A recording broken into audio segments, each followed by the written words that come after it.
A lot of exciting things going on right now. Calling in from Kansas City, right here in between Kansas and Missouri in Kansas City. Very good. While we're letting everyone in, let's see. I have a few people who are jumping in now. Announce where they're calling in from, just for a quick second. Alex Tank, do you mind unmuting yourself and telling us where you're calling in from? I'm calling from Los Angeles, Rancho Cucamonga, maybe more precise. Wonderful, fantastic place. Just a little bit south of you, in Los Cabos, San Lucas, we have Candace. Candace, can you say hello real quick? Hello, good morning. All right, thank you. And then all the way from Colombia, of all places, we have Sebastian. Sebastian, can you say hi?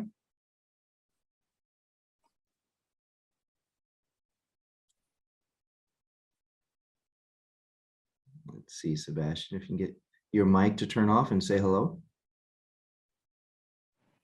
Hi, everybody. My name is Sebastian Perez. I'm from Colombia, and it's a pleasure to be here.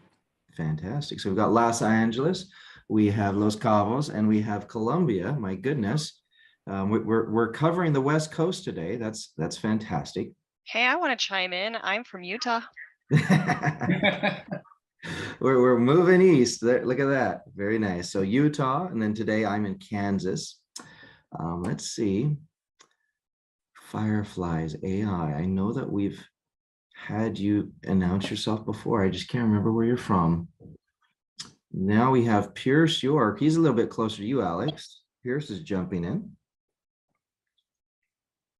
Pierce is in the Bay Area, usually. Pierce, where are you calling in from today? Oh, got to have you unmute, man. I'm calling in from Newport Beach, sunny SoCal, California. Excellent.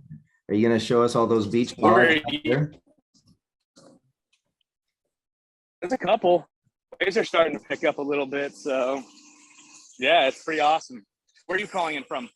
I'm in Kansas today. Yes, we're getting ready to get started right now here.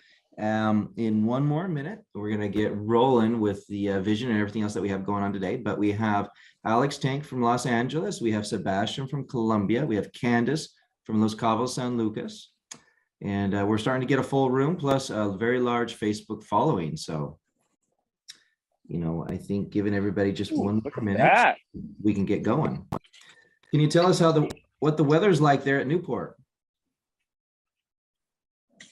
79, sunny, no clouds. It's the only reason people live in California. It's perfect.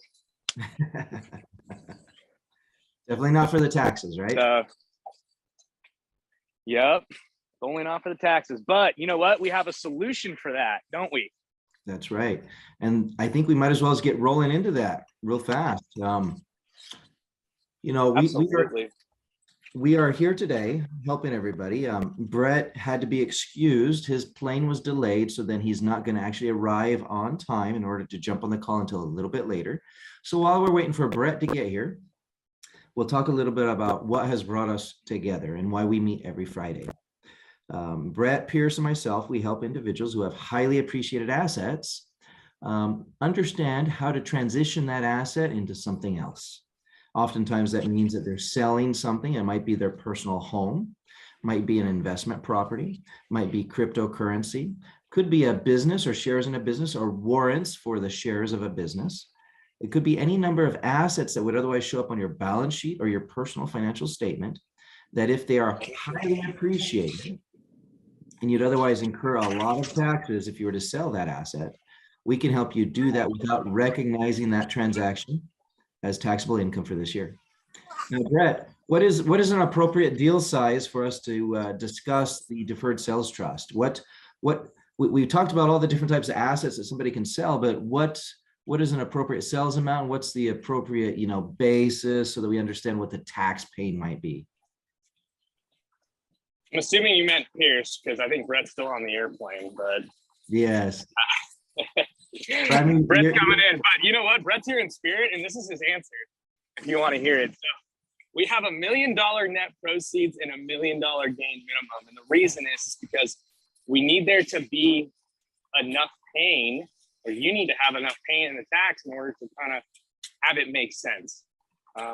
You can also do 2 transactions if you have them up to 500,000 a piece or whatever to kind of hit that minimum threshold. But typically that's where it makes sense for everybody in pretty much every market. And you have that $1 million gain and the $1 million net proceeds. So it's kind of like, if you're in that range, it's worth sitting down and really diving into. Yeah. So, and as an example, we have a client that he developed an application.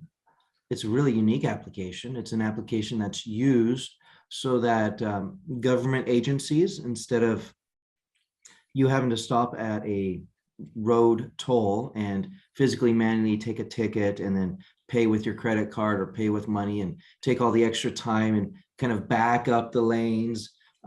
He provided, prior to COVID, the touchless system of electronic payments with an app off of your cell phone that's also registered to your car as you're driving on these toll roads. And his business was selling for around $5 million. He pretty much had zero basis and was able to utilize the Deferred Sales Trust for the first tranche of that sale. And the first tranche of that $5 million sale is around $3 million, and things are moving forward. He's very excited to be able to not have to give the government 20% plus the 3.8 plus state taxes. So instead of having to chop up into multiple pieces what he'd normally get in the gross sales price, he's able to retain all of that minus attorney expenses rather than the various taxing agencies, and able to reinvest it, some in the market, some into real estate, and some into another business that he's starting up. So he's very excited to be able to move forward and use more of his money to deploy it more into income producing activities and overall increase his balance sheet, his overall net worth on his balance sheet. So that's an example of a perfect fit of a client who is satisfied and happy with the process, as well as, you know, a success story where originally he had gone into the selling price formula thinking that, well, at the end of the day, after taxes, what am I going to end up with and what can I do with that? So now he can do much more. Brett, talk to, not Brett, I'm sorry, Pierce. It's just that you're the more handsome fellow here. So Pierce, you've got a company called Kingdom Luxury Realty. Can you kind of help us understand, maybe give us an example of a real estate deal where the Deferred Sales Trust made a big difference? Yeah, so we're actually working on a deal right now. So we're in the process of selling it. This is actually a commercial building, but the gentleman bought this place for 1.2 million almost 20 years ago. He's mostly depreciated all of that. He has put some capital improvements into it and all that. All that being said, his basis is probably around 2 million. And we're currently in talks with some buyers. And right now we have it listed for 11 million.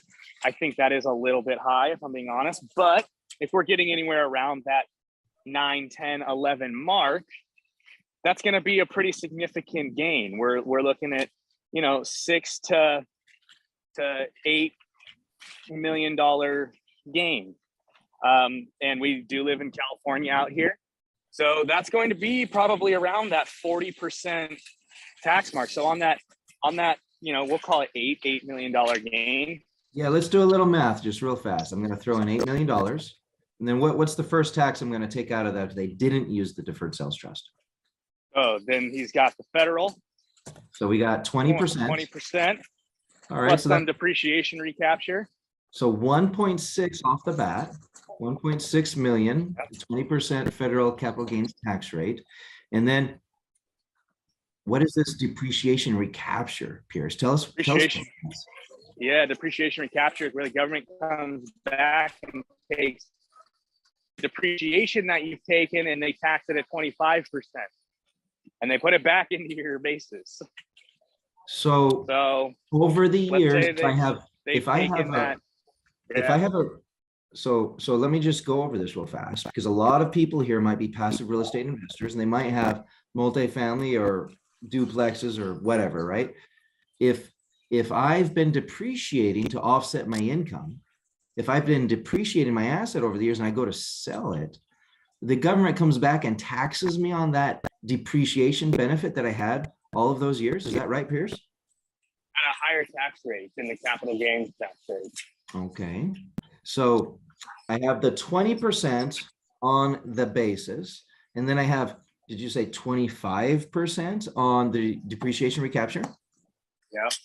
So if they were depreciated that entire thing instead of 20%, it's effectively around 25%. Okay.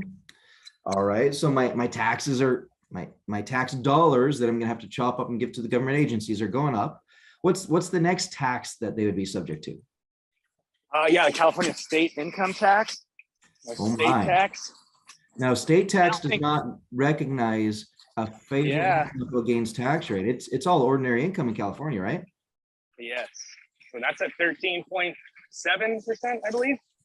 Oh, goodness. All right. So let's go 8 million times 13.7.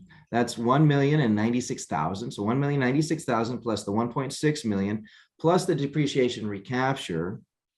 His $8 million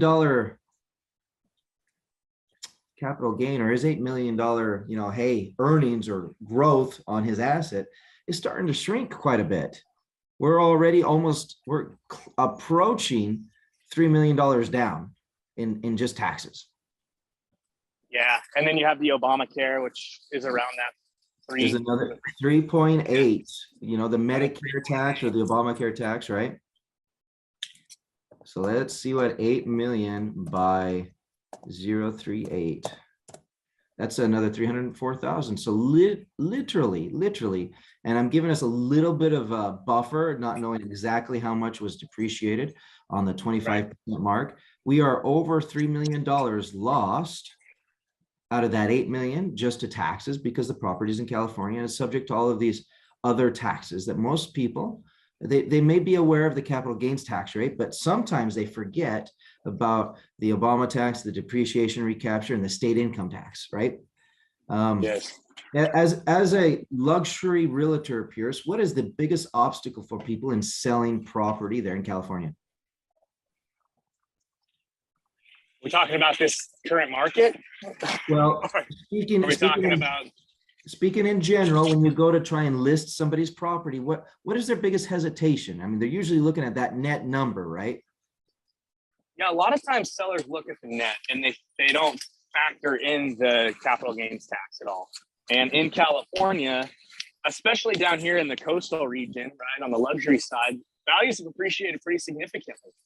And on the primary homes, the issue is that you don't even get the opportunity to do a 1031. You only get to have really that 121 exclusion unless you want to do something else, a charitable remainder trust or a seller carryback or what have you, right? So they only get, if they're married, $500,000 added to their basis in order to sell these properties. So, for example, there was a gentleman who bought a property back in 1988, right on the sand here. And he bought it for $600,000, and he sold it recently for 8.2. And it sucks because I missed him. I didn't get the opportunity to tell him. Right. And we were, I was talking to him, and I was saying, hey, like, you sold property for $8 million. Like, congratulations, that's awesome. I was like, how much did you pay in tax? He's like, about 2.7 million. I was like, ooh, I'm sorry. I wish you would have talked earlier, because we could have saved you all of that, and so help us know how this works then. Help us, instead of the original example and this other client that you missed him, right? And then there are other clients out there that, even though the market might be right, they're afraid to pay all those taxes and they don't even list. It's like, man, they might even hate being a landlord at this point, or maybe there's no reason to keep and maintain that luxury home in California, but they do simply so that they don't have that huge tax hit, right? Yes. So what can the deferred sales trust do for them? What did we do in this scenario where the individual had 8 million in capital gains that, you know, helped him not have to pay those taxes? Yeah, so we leveraged this strategy called the Deferred Sales Trust. And it's really at its core an installment sale. It works off IRC code 453. And essentially what we're able to do is we are able to help you liquidate the asset, pay off all your debt, defer all the tax, and reinvest the proceeds net of attorney fees instead of taxes into a variety of different assets where you don't have the same time constraints and you don't have the same like time constraints as you would if you were just to do a traditional 1031. So bringing this back to, right, the gentleman who's got the commercial building that he bought for 2 million, right? And he's got that tax, you know, bill of you know, around 3 million. Instead of him having to go find a new property to exchange into, he can just diversify it into a really conservative portfolio of stocks and bonds that, and Jake, the CPA Whisperer, financial advisor extraordinaire, Jake Miller, can talk more about what actual investments are, you know, are working right now and that type of thing. But super conservative portfolio of stocks and bonds, business or crypto or real estate, if it makes sense and when it makes sense. And I think that's the key, is the control over the timing and control over the assets that you get into. So you can diversify, you can get liquid, pay off your debt, you can control timing, and you have the flexibility to cash flow or let it compound. So there's so many different phenomenal tools that you can use and strategies within the Deferred Sales Trust that can just really exponentially increase your ability to generate more wealth and preserve it in the long run. So that's what you can do. If we want to go through like mechanics, we can do that as well. But that's what it is, and kind of the strategy behind this and kind of the vision behind what we're doing here. Absolutely. And it's kind of fun right now. We're doing a little bit of like what we call man on the street. We got Pierce out there on the street, you know, and he might actually bump into some people. And we're going to bring him on the call, and that's going to be fun and exciting. Otherwise, we just get to see the amazing weather out there in California. And yes, absolutely. Alex, do you want to go ahead and unmute yourself and ask a question real fast? So it's super quick, I think, and I got to drop in 10 minutes, so I have another Zoom call. But I'm licensed, just giving you the background, licensed real estate broker in California for many years, and I have a lending license too, and also I've been involved. 99% of the property I've been involved is our commercial property. And operationally, I'm involved with the company. We have about $350–400 million worth of assets. So the tax things always comes up every single time we sell the property. You explain an amazing scenario. The peers has explained a great example of $1.2 million property purchased 20 years ago. After 20 years, you are selling for 10.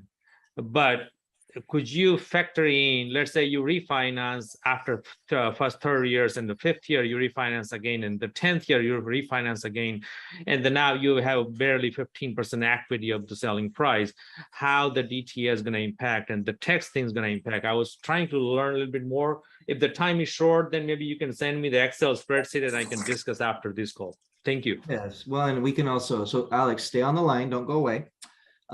This type of scenario could possibly have what we call a debt over basis issue. Are you familiar with that? Yeah. All right. So if this has a debt over basis issue, oftentimes we combine a number of different strategies. The Deferred Sales Trust still oftentimes remains as part of the keystone strategy alongside of other strategies to help make the entire outcome for the client maximized. Again, we're not the kind of people that it's one size shoes fits all. We need to analyze their scenario and their situation exactly like what you're talking about. And we might need to talk offline to go over the exact numbers and make it real. Or if you have the numbers right now, we can kind of touch on those as a specific example if you'd like. Well, I mean, the same identical scenario, the property of the hotel we purchased in Texas at $1.2 million 10 years ago. Today is about 12 million, but we have refinanced 4 times. So, I mean, we pull everything, whatever there was. So I think, I mean, if you don't want to do 1031, then how much the DTA is going to help me?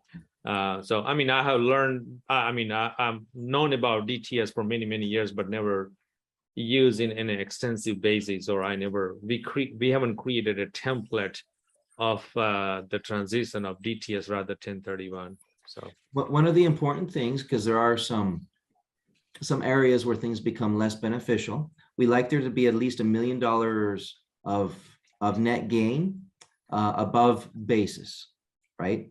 And so we might also have debt over basis, but as long as there's enough basis in there, we can combine, quite likely, a Delaware Statutory Trust Fund 1031, partial 1031, not the whole thing. We'll do it into a highly leveraged Amazon warehouse or Dow Chemical building, something of that nature, where they'll accept all of that debt over basis, because otherwise the debt over basis would be ordinary income to the client when that debt gets forgiven. So we want to kind of avoid that major pitfall that most people sometimes aren't even aware of until after the sale actually occurs. You're bringing this to the table very proactively, and you're providing a great service to your client, helping them avoid this pitfall. It depends on the numbers, but let me give you an example of actually a hotel in Texas. So they didn't have to worry about the state income tax, but this hotel, they had borrowed from the property several times, kind of similar to what you're talking about. And because of that, they had borrowed more than what they actually had basis in the property. They were able, through the sales price, which was greater than everything else, they were able to put funds into the Deferred Sales Trust and only take a small piece of the cash and add that to all of the debt and put it into a partial 1031 Delaware Statutory Trust Fund that was eligible. At this point in time, we chose a Dow Chemical building that was a zero coupon offering, and we were able to shelter the forgiveness of all of that debt from the sale of the transaction. We were able to shelter that. We only had to sacrifice a little bit of cash that then is now being held in this illiquid investment of the 1031. And the remainder of the sales proceeds was able to go into the Deferred Sales Trust, which is liquid and is able to be invested in marketable securities, other real estate, or any number of other assets that the client wishes to reinvest in. This particular client wants to wait about 1.5 years until the market where he's at comes back to where he thinks real estate is going to be a good opportunity or a good offer. He's going to be able to get real estate when it's low, in his theory.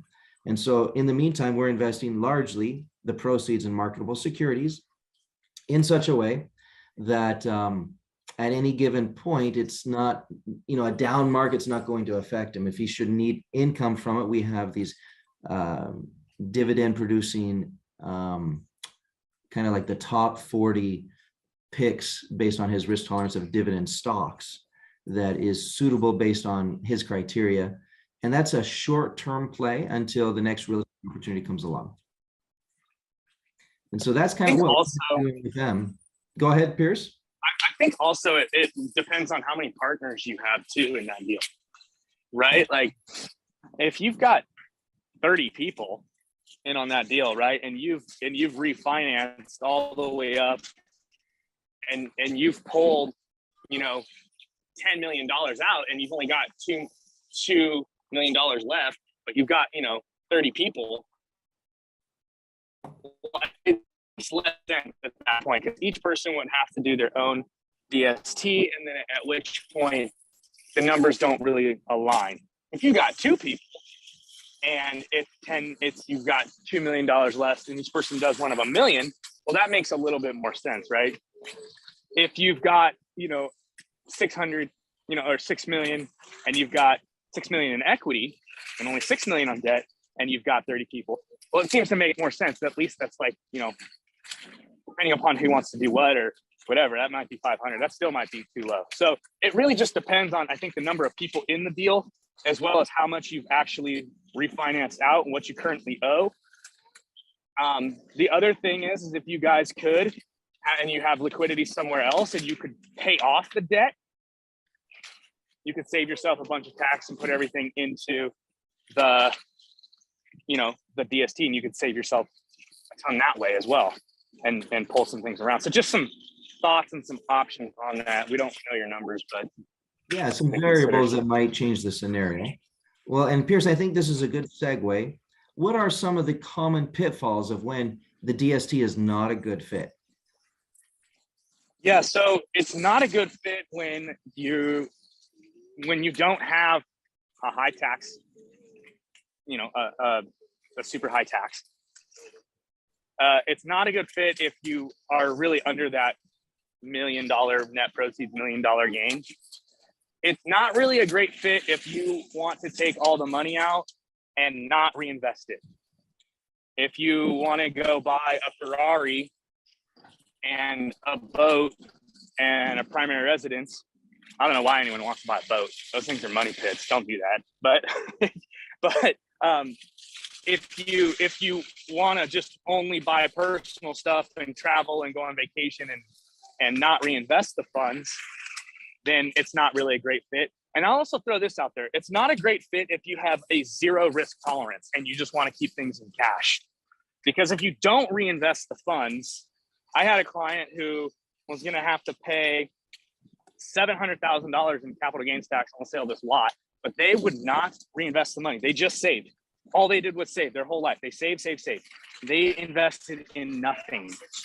And they wanted to put it in a 1% CD. And I was like, your money's going to get eaten with inflation just sitting in that 1% CD. And they're like, look, that's what we want. We want zero risk. And so what they didn't understand is that inflation was going to eat their cash up. And at that point, they weren't going to be able to utilize the DST because there is ongoing maintenance fees, right, which would eat away their cash. And it turned out to be not a good fit for them. Let's talk about one more scenario, Pierce. Sometimes the DST is a perfect fit, but if we're not early to the game, based on the seller's advisors, things can get difficult. Can you talk a little bit about that and why perhaps some deals don't go through for no other reason other than people not having enough time to get educated? Well, I think that's exactly it. I mean, people come late, and it's not a good fit if you've already sold the property and taken constructive receipt, or you've got a deal under contract and you've removed all the contingencies and you're about to close next week. I mean, there are very few times when I think we have been able to pull something like that off with everyone cooperating. But at the same time, that's way harder. You have to get in early. You have to get your financial advisors and your CPAs and your tax attorneys and your estate planners educated, because if you don't, they basically they can blow it up. And that's a great question, because you are the CPA whisperer, and Jake is phenomenal at working with other individuals, professionals. So why don't you kind of talk a little bit about some of the common objections or reason why a CPA or an attorney might say, hey, no, this is not good, or no, don't do this. Absolutely. Well, you got to understand a CPA's position. A CPA, if a client goes to a CPA or even an attorney and says, hey, I've heard about this Deferred Sales Trust. Have you heard about it before? And they might say, well, yes, or they might say no, right? There's the two different paths they might go. And even if they do say yes, they might not be very familiar with it. So you got to put yourself in their shoes, Pierce. If you are a CPA and you've maybe heard of a DST, but you've never helped a client with one before, you've never seen how it works or functions, would you put your CPA license on the line to say, yes, I recommend this? Or would you take the more conservative route and say, well, I can't recommend this because I've not seen it before? I mean, if I'm a CPA and I'm super conservative, and then some guy that's coming in that says they know something that I don't know, makes me look bad in front of my client, maybe trying to steal my client, I don't know, and then makes me take on a huge risk by putting on my license on the line of something I don't know, the first thing that comes out of my mouth is absolutely not. I don't care what it is. Exactly. So that's why we say it's important to get in early so that we have time to calmly, with the other professionals at the table, explain what the DST is and what it can do for them. Some of them might ask the question, well, if this is so good, if this is literally the best thing since sliced bread, why haven't I heard about it before? Or why haven't I seen it done? Or why haven't I helped someone with it previously, if this is so good? And what would you say to that, Pierce? Yeah, that's a really common objection that we get pretty frequently, actually. There's a couple of things. The first thing you can say to them is, well, I mean, are you that good of a CPA? No, I'm just kidding. Don't say that. Don't say that. Yes, But we try not to be combative with other professionals. We try to help them because at the end of the day, if people are truly open-minded, I've not had one professional, I've not had one other professional, attorneys, CPAs, financial advisors, business consultants. I've not had one not promote this to their client once they took the time to understand it. Yeah, well, and that's the other thing is like I mean, everyone has to find out about it at some point, right? So they could say that for last 20 years, they could have been, oh, it's not there.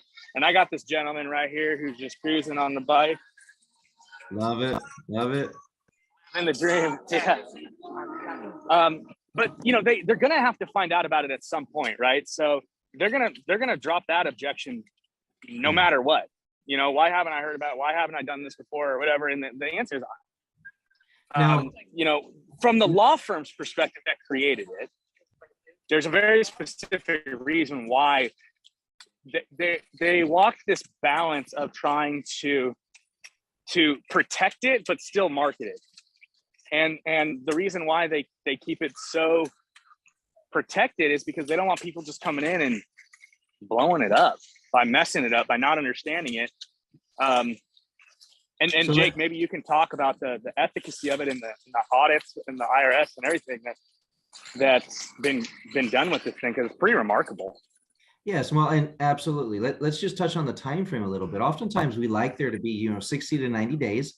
If there's an LOI in place or we're getting right in front of the deal, we're talking to everybody about it from the very beginning. It's quite common that there's going to be, in these bigger deals, that somebody has a trust of some nature. Now, there's more types of trust than there are flavors of ice cream, really. So, that we're bringing in a deferred sales trust is not that unique of a thing, regardless of whether they've heard about it or not. We like there to be ample time so that people don't feel like we're rushing something in or we're trying to slide something in sneakily at the end of the day, so that the seller and the buyer, this isn't like a last minute 11th hour change, right? We like this to be in front of all of that. Now, with that being said, I know that Brett has phenomenally helped some individuals with a real estate sale 6 days prior to close and made it all happen. But that's not a perfect scenario for us to be able to be involved with all the parties and communicate everything that needs to be done. Fortunately, with that, the CPA involved actually was familiar with the Deferred Sales Trust. The financial advisor involved also was familiar with the Deferred Sales Trust. And I was able to come in and just kind of connect all the dots for everybody. And Brett swooped in with all the paperwork as the trustee of the trust and made it happen in 6 days. That's probably the fastest I've seen it, Pierce. I know that somebody's probably done it quicker than that somewhere. But again, we usually like 2 to 3 months. No, that was pretty quick. Yeah. That was an anomaly. Yes. Don't do that, guys. Give us time. Yes, well, and that all the stars kind of aligned right there for people who are coming into this for the first time and they're trying to get educated, trying to understand how it properly works. We usually have them sign an NDA, and then we let their advisors, we pull back the curtain, we get on the phone with the law firm, and we literally lay it all out for them. We show them how it works. We show them all the intricacies. We show them how it's applicable to their specific scenario. And, you know, out of 26 years, thousands of trusts later, billions of assets under management are moved successfully without recognizing the big transaction as a taxable one for them in that moment of. This has been reviewed by the IRS, reviewed and or audited 22 times. Now, some of those, maybe 10 of those are cursory reviews, where the IRS was just kind of like, well, send me this piece of the transaction and just show me the evidence here, send me that document, whatever. And they said thank you because the law firm sent it to them right away, super speedy, and okay, thank you, have a good day, and didn't hear back, right? So just simple cursory, what have you. Some of them were full audits or deep dive audits where they wanted to look at all the nuts and bolts of the transaction. Some of them were audits because the client was being audited for something else, and that they uncovered that, well, the client's also doing this deferred sales trust, and they had this really big transaction that, you know, in other scenarios would have been taxable. I want to look at how they did the deferred sales trust, make sure they did that right, because they did mess up over here with their business thing, right? And so sometimes the audits were caused by something else the client was doing, and then this got wrapped up into it.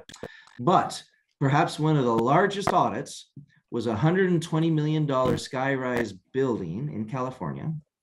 And this was only 2 or 3 years ago. And out of 2 or 3 months, not only was it the IRS, but the state of California, which, you know, talking about 2 or 3 months of audits with the state of California, that's actually really fast. They usually take a lot longer to do an audit, right? A deep dive audit on a $120 million transaction, they came out of it with a 0 findings and a 0 change. Now, any CPAs or tax attorneys here on this call, I don't know if you're going to believe me, because when does that ever happen? Now, for the real estate people on this call, think of an IRS agent as a building inspector doing a 4-way inspection. Pierce, with a 4-way inspection, they got to check the framing, got to check the insulation, they got to check the wiring, they got to check the plumbing and HVAC, right? If they've got to check all those 4 things on the 4-way before they can say, yes, proceed and keep constructing your new building, the building inspector, to justify their existence, they have to find something. It's like that outlet is not far enough away from the corner of the wall, or that insulation, or this wall needs to be moved, or that bathroom's not ADA compliant, what have you. They have to find something. Now, if they find something that's egregious enough, like, hey, this wall needs to be moved, that's a change that the inspector is going to ask that you do before you proceed with any more construction. An IRS agent is the same. If in an audit they are finding things that are red flags, they'll notice them. And there might be small penalties or fees, or it might just be, hey, I noticed this thing. It might just be something simple. But to justify their existence, they have to find something, right? As well as if it's egregious enough, just like the building inspector, the IRS agent will say, well, they messed up here, and we're going to talk penalties and fees and fines and maybe something bigger. However, 26 years, thousands of trusts, billions of assets moved successfully without this being a recognizable transaction for tax purposes, and 0 findings and 0 changes ever in the history of this trust, this business trust. That is a phenomenal thing. That's something to get excited about, Pierce. That's something that, you know, if somebody wants peace of mind, or they wonder why or how the tax firm can provide lifetime audit protection and they themselves represent you before the IRS if it's ever audited, well, you can acknowledge that they do that because they're hitting 1,000. They're batting 1,000. They have a perfect track record, and they want to protect that image. And of course, protect people from abusing this strategy. As you mentioned earlier, Brett, sorry, Pierce, I keep calling you Brett. It's, again, you're the more handsome of the two, right? So you have to try and understand that the law firm has a very selfish desire to maintain a perfect strategy. When I say a perfect strategy, one that has never been disallowed before the IRS, one that has never had any findings or any changes in any of the cursory or deep dive audits that it's had. Now, I said a lot of things there. I don't know if there's any comments or questions there, Piers? Yeah, I was gonna say we should let's open it up for questions, because we've definitely been talking a lot. So I think we've covered most of the bases. It's amazing, you know? So we have any Very questions? good. Very good. We're 40 minutes into it, and we've touched on a lot of bases. We answered some questions. Alex was here for a short period of time. He seems to be a luxury realtor. He has a big deal on the table, and the deal has some complexities, right? It has a debt over basis issue. We're going to help him look at those numbers. He left us his phone number. We're going to contact him later and kind of help him understand how this may or may not work for his specific deal and his client situation. Does anybody else here have a comment or question or client situation that they would like to ask?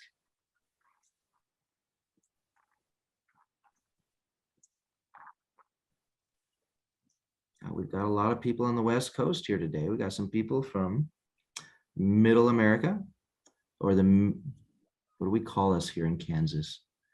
I don't even remember. The Midwest, that's what we are. Midwesterners. Yes. All right, now Candace, if you want to chime in, I think we have a scenario with some jewelry store people out of Chicago.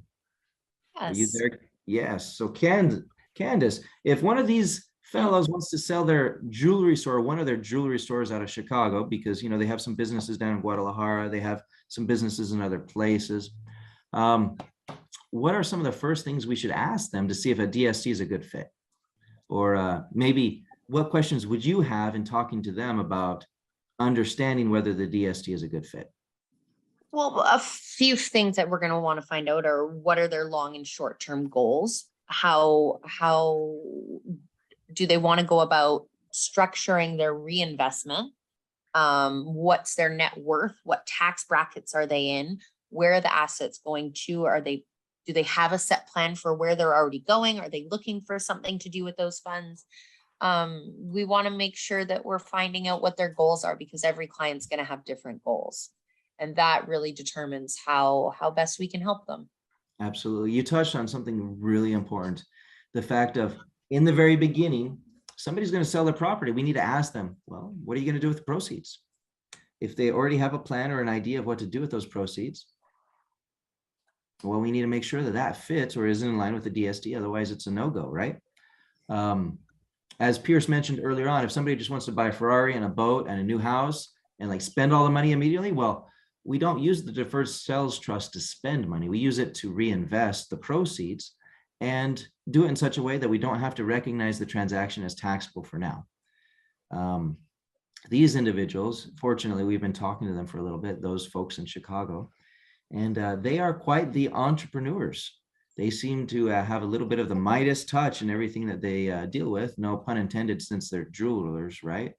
But they plan to reinvest in multiple places and in multiple countries, but because of their presence and their assets in the United States, in order to avoid the tax on the transfer of that asset, transferring the business into cash, so to speak, we're going to sell the business and we're going to receive proceeds. To avoid United States tax on that asset, we need to do something to make that, to either offset it or to make it unrecognizable in the year that it occurs, which the Deferred Sales Trust could be a great tool for that. Anyway, I appreciate you sharing a little bit of info on that client that we're working with, Candace. Of course. Any other questions you think that they might have on our next conversation? Oh, they're probably going to want to know more about what the best way is to go about that. How do they set things up so that it lines up already? How best can they get us to the point where we need to be so we can do our job? Right.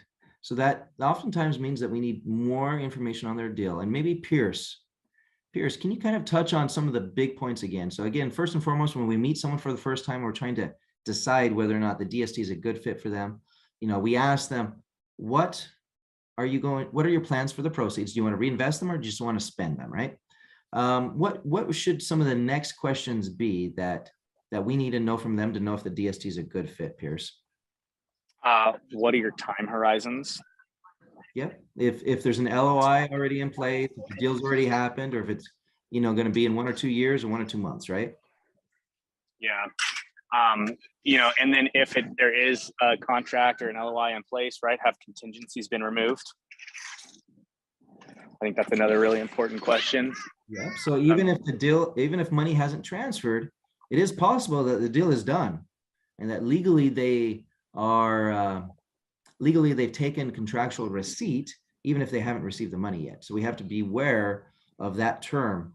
And for more information on that, I mean, obviously you can reach out to us directly and understand whether or not contractual receipt has been taken by your client or by yourself. And if we need any further clarification on that, we can also schedule a time and a meeting with the attorneys, the very same law firm that created this strategy, and make sure that we look at it from all angles.